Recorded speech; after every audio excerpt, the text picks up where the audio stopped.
সনাতনীর কারিগর যে ঝড় উঠছে, আমাদের অন্তরাক্তন সভাপতি মাননীয় দিলীপ ঘোষ মহাশয়, সবাই একবার উঠে দাঁড়িয়ে হাততালি দেবেন। জয় শ্রীরাম। ইতিমধ্যে আমাদের মঞ্চে আসেন, আমরা দাদাকে এবার বরণ করে নেব। আমাদের মধ্যে দাদাকে এত করে নিচ্ছে শ্রী মন্টু দে মহাশয়, শ্রী মিন্টু দে মহাশয়। সামনে দিয়ে একটু এইদিকে। আমাদের মধ্যে দিলীপ ঘোষ মহাশয় উপস্থিত হয়েছেন, বরণ করে নিচ্ছেন শ্রী সুজিত বিশ্বাস মহাশয়।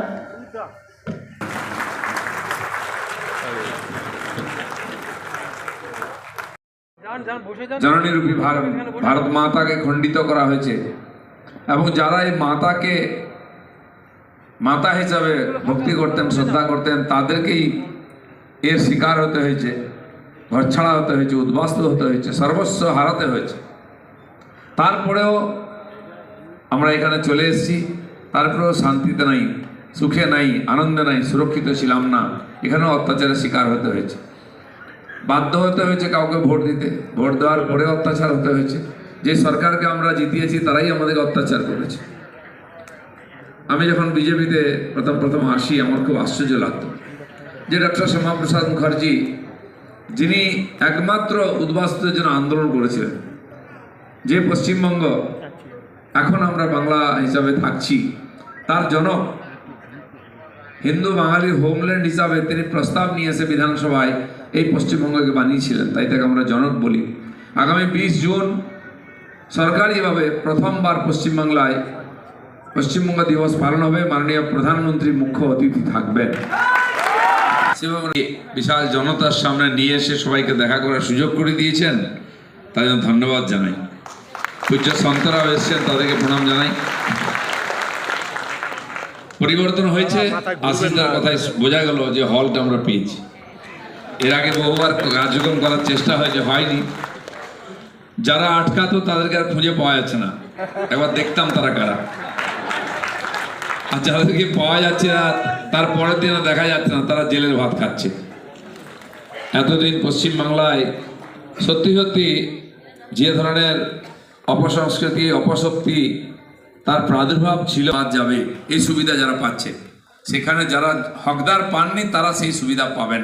1 টাকা খরচা না করে আমরা বাকি লোকেদের সুবিধা যাদের বঞ্চিত করা হয়েছে। প্রথম দিনেই 28 লক্ষের বেশি মহিলাদের নামে অন্নপূর্ণা যোজনার টাকা পৌঁছে গেছে, একবার সুইচ টিপ। বাকিরাও পাবেন। হ্যাঁ, মাস্টার মশাই স্ত্রী, তিনি 1500 টাকা পান, বিউটি পার্লারে যান, এটা হবে না। পান খাওয়ার জন্য পান, বেড়াতে যান, এটা হবে না। যে সত্যি সত্যি যার প্রয়োজন আছে, শুনলাম, দেখলাম আমরা যে রাম নাম শুনলে সাদা শাড়ি পরা পেতনি গাড়ির থেকে নেমে মারতে যেত, সেই জনগণের টাকায় তৈরি কলতান আজকে রাম নামের ধ্বনিতে শুদ্ধ হলো। যে সম্বর্ধনা সভা, মঞ্চে উপবিষ্ট আছেন আমাদের সকলের প্রিয় মানুষ, যিনি দীর্ঘদিন ধরে লড়াই করেছেন, রাজ্যের প্রাক্তন সভাপতি, বর্তমান মন্ত্রী। সবাইকে বললো একদম তালি দিতে। শ্রদ্ধেয় দিলীপ দা সহ সঙ্গের মানুষরা আছেন এবং যারা এই সনাতন ধর্মের এখানে উপস্থিত আছে, আমাদের সকলের জয়। এবং আজকে যদি এই জয় না হতো, আমি প্রচারের সময়ও বলেছিলাম, এই হলে আসা তো দূরের কথা, বোরখা পরে ঘুরে বেড়াতে হতো।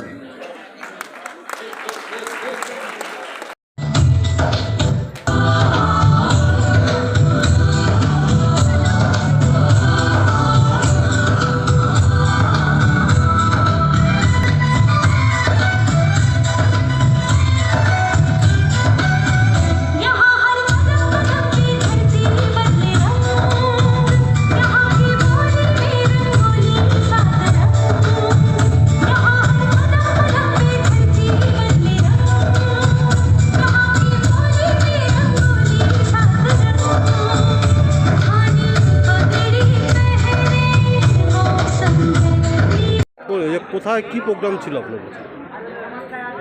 রাম শ্রীরাম প্রচার সংঘের আমাদের আজকের যে প্রোগ্রাম ছিল, আমাদের এই জেলার যে বিধায়করা তারা সম্বোধনা, তার মধ্যে উপরি পাওনা আমাদের রাজ্যের যে মন্ত্রী এবং সনাতনী যে সেবক, যার জন্য আজকে সনাতনীর যে ঝড় বইছে পশ্চিমবাংলায়, মাননীয় দিলীপ ঘোষ আমাদের মধ্যে এসেছিলেন এবং দিলীপ ঘোষের মূল্যবান বক্তব্য আমরা শ্রবণ করেছি, মার্গদর্শন নিয়েছি। এবং আমাদের মধ্যে বিধায়করাও ছিলেন, হাবড়া বিধানসভার জননেতা,